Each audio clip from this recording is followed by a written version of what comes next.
E aí, beleza? Sejam todos muito bem-vindos ao canal, aqui é Thales Rogério, eu sou professor de Filosofia, História e Sociologia e hoje eu quero trazer uma reflexão aos senhores sobre uma imagem que repercutiu aí nas redes sociais, é essa imagem, acompanhem. O que vocês podem ver são jovens estudantes em uma sala de aula, jovens entre 16 e 17 anos, que estudam no Colégio Santa Maria, que é um dos mais tradicionais da rede particular de ensino, isso em Pernambuco, lá na zona sul do Recife. Essa imagem de estudantes foi postada nas redes sociais na quarta-feira, no dia 4, que mostrava o grupo participando de uma ação de campanha para a escolha do orador de uma turma do ensino médio. Como punição sobre a repercussão desta imagem, a direção suspendeu os alunos envolvidos até a terça-feira do dia 17. Mas o que eles estão fazendo demais? Essa é uma saudação nazista, estão aí fazendo menção ao Hitler, né, que foi um dos Führers, aí um dos mais influentes políticos da Alemanha, e ao postar esta foto em uma conta no Instagram, isso acaba trazendo uma certa repercussão. Logo mais a foto foi retirada do ar, juntamente com a conta no Instagram. Na imagem está aparecendo aí jovens com roupas pretas em cima de um tablado em uma sala de aula e os colegas de frente para ele com camisetas claras. Todos estão com braços esticados e o outro nas costas, como faziam os seguidores do então nazismo, do então partido nazista, que foi aí um dos precursores do movimento durante a Segunda Guerra Mundial, que aconteceu entre os anos de 1939 a 1945.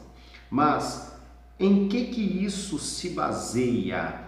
O jovem é apresentado como interessado em ocupar o cargo de orador da turma e usa a expressão que fica mais conhecido pelos simpatizantes de Adolf Hitler, que foi aí um ditador nazista e chanceler da Alemanha na guerra ocorrida no século XX. Palavras desse orador. É com muito prazer que apresento-lhes a nomenclatura do orador FB para candidato a orador. Ele promete ser o novo Führer da série nessa caminhada para a construção do inovador Reich, dizia a postagem. Na apresentação, o rapaz era mostrado como aquele que atende todos os requisitos para ser o melhor orador da história do colégio. Isso foi uma publicação que saiu aí no G1 de Pernambuco e nós temos aí vários outros meios de comunicação e de mídia que também repostaram essa atitude desses jovens aí, que resultou na então suspensão deles até o dia 17, até a terça-feira do dia 17. Mas eu fiquei tentado a falar sobre o assunto como sendo professor de história e eu gostaria de pontuar algumas coisas aqui com os senhores para nós lembrarmos algumas questões aí que a sociedade gostaria de esquecer e eu, como um historiador, como estudante de história, pretendo aí fazer os senhores trazer à memória quem era Adolf Hitler. Hitler é considerado por muitos como um dos maiores vilões da história. Ele nasce aí no dia 20 de abril de 1889, era filho de um homem chamado Alois Hitler e era inspetor da alfândega da cidade de Blumenau, na Áustria. Hitler ele acaba tentando entrar para o exército austríaco, ele acaba sendo rejeitado, isso na influência da Primeira Guerra, em 1914 a 1918, Em seguida, ele consegue se alistar no exército alemão. Inclusive, devido aos atos de bravura de Hitler, ele acaba ganhando a Cruz de Ferro. Mas depois do fim da guerra, como tantos outros, ele não consegue emprego, então ele decide partir para um outro rumo, que seria o ramo político.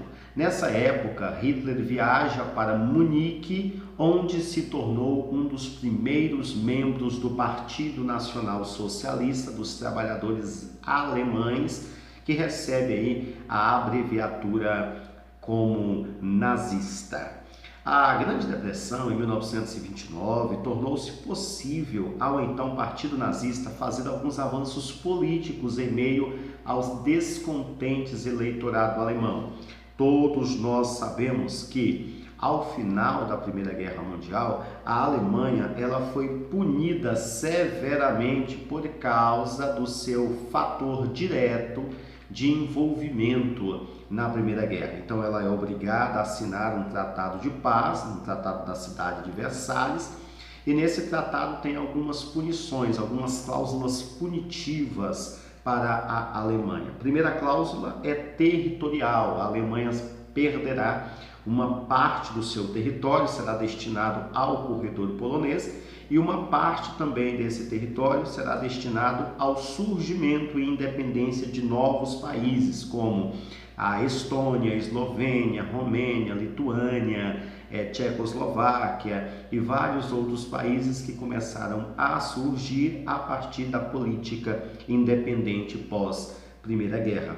Só que, qual que era a intenção também? Como ela estava totalmente falida, como ela estava totalmente quebrada no final aí dessa Primeira Guerra, a segunda cláusula seria militar. A Alemanha terá que reduzir uma parte dos seus soldados a somente 100 mil homens que devem ser recrutados de forma voluntária. E por último, cláusula financeira, a Alemanha terá que pagar uma indenização num total de 132 milhões de marcos ouro, sendo que 56% desse quantitativo será destinado à França por causa aí de uma velha guerra, a Guerra Franco-Prussiana, que ocorreu aí através do desvínculo das terras de Alsácia e de Lorena, que pertencia à França e estava sobre o poder da Alemanha.